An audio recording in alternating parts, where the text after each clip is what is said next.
Chief minister is the head of the council of minister. Chief minister है वो council of minister के head है। A very important position in the state government. राज्य सरकार में उनकी बहुत बड़ी और बहुत महत्वपूर्ण पोजीशन है। ही और she is also called a CM, और उन्हें सीएम कहा जाता है। अपने गुजरात के सीएम कौन है? तो विजय भाई रूपाणी। अब विजय भाई रूपाणी हमारे सीएम है, उसके हिसाब से ये याद रख के हम सीएम के बारे में पढ़ेंगे। The function of the chief minister, chief minister के काम क्या होते हैं वो हम देखते हैं। Allotting a various portfolio to different minister. Portfolio यानी कि कोई डिपार्टमेंट होता है वो अलग अलग मिनिस्टर को दे दिया जाता है। क्यों दे दिया जाता है? For the effective administration of the state. राज्य सरकार का वहीवटी कार्य बहुत अच्छे से हो सके, इसलिए अलग अलग डिपार्टमेंट के काम अलग अलग मिनिस्टर को दे दिए जाते हैं। Calling for meetings of council of minister at a regular interval. Council of minister की मीटिंग करने के लिए उनको रेगुलरली बुलाया जाता है। Supervising the work of every minister and guiding them. जो अलग अलग मंत्री होते हैं उनके काम को सुपरवाइज करना ये सीएम का काम होता है, उनको गाइड करना ये भी सीएम का काम होता है। Informing the governor about the decision taken by the council of minister. Council of minister के द्वारा जो डिसीजन लिए गए हैं उनके बारे में वो गवर्नर को बताते हैं, मतलब राज्यपाल को बताते हैं। Forming a new council of minister if necessary. Council minister अगर न्यू बनाना है तो ज़रूरी है तो वो भी बना सकते हैं। The council of minister frame policies for allotted subjects और department related to the state government and executive. It is also introduce the bill in the legislative assembly. CM है वो विधानसभा में बिल भी इंट्रोड्यूस करवाते हैं। The finance minister of the state introduce the budget in the legislative assembly. जो finance minister होते हैं राज्य के, तो वो बजट है वो विधानसभा में इंट्रोड्यूस करवाते हैं।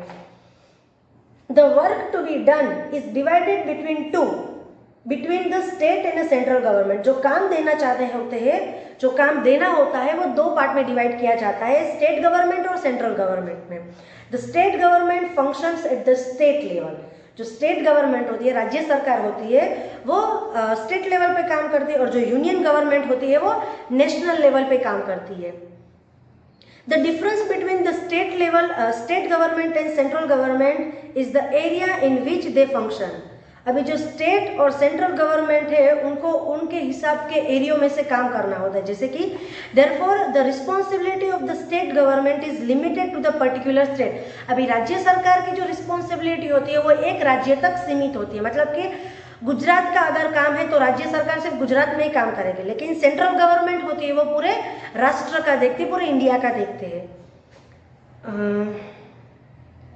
For example, the work of the Gujarat state government is limited to its boundary, whereas the central governments take care of the entire nation. जैसे कि मैंने बताया कि अगर गुजरात की बात ले ले तो राज्य सरकार है वो सिर्फ गुजरात में काम करेगी, पर जो सेंट्रल गवर्नमेंट है वो पूरे इंडिया का देखेंगे। The functions and power of the state and the central government are divided into three lists: the union list, the state list, the concurrent list. The subject includes in this list are mentioned in the constitution.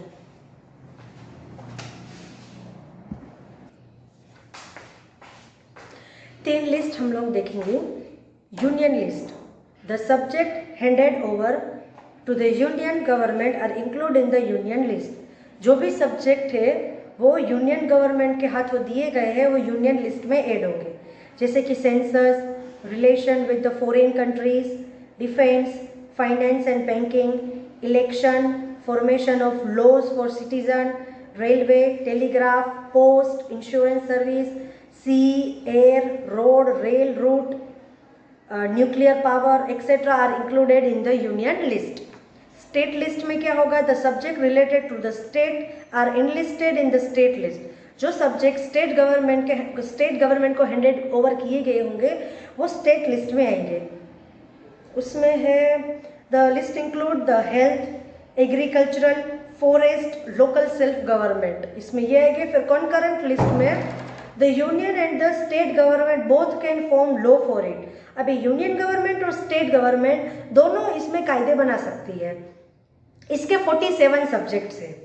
Prevention of crime, मतलब कि कोई crime हो रहा है तो उसको रोकना, revenue और tax, divorce, literary, industry, employment, electricity etcetera are included in this list. तो ये सारे कॉन्करेंट लिस्ट में ऐड होंगे। अब हम देखेंगे लेजिस्लेटिव असेंबली, मतलब कि विधानसभा।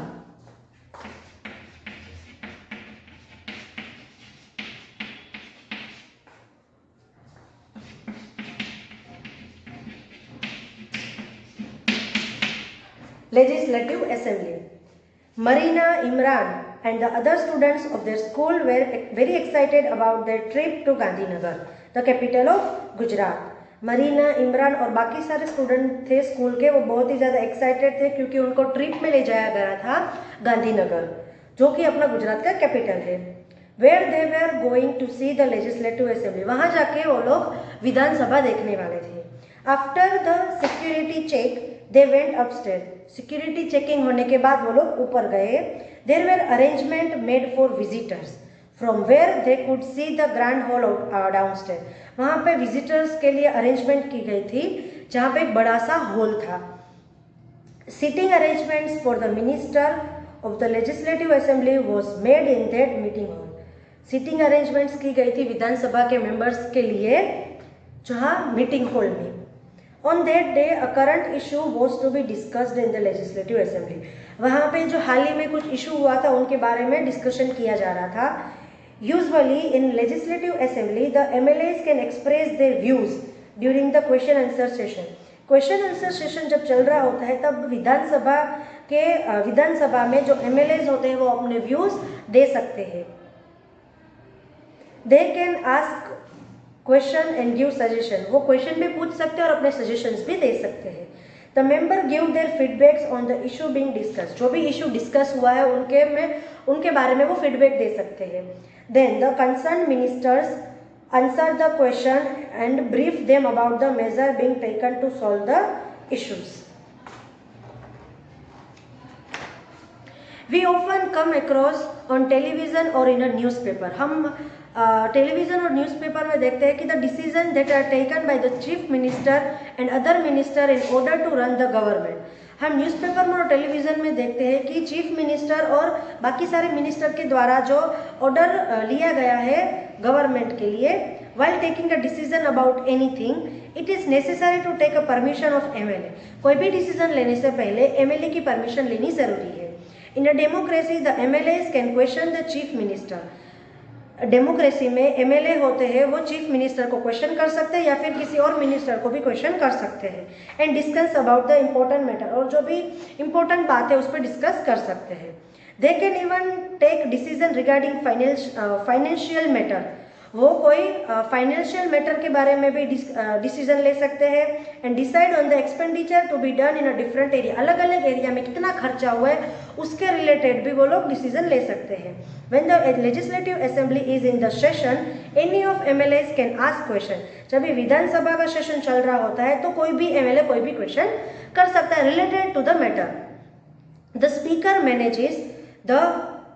Manages the assembly and the one require his or her permission before representing anything, जो विधानसभा का जो मैनेजिंग करना होता है वो स्पीकर करते हैं, और कोई भी बात अगर रिप्रेजेंट करनी हो तो उनकी पहले परमिशन लेनी पड़ती है। तो ये था हमारा chapter number 9। Thank you so much.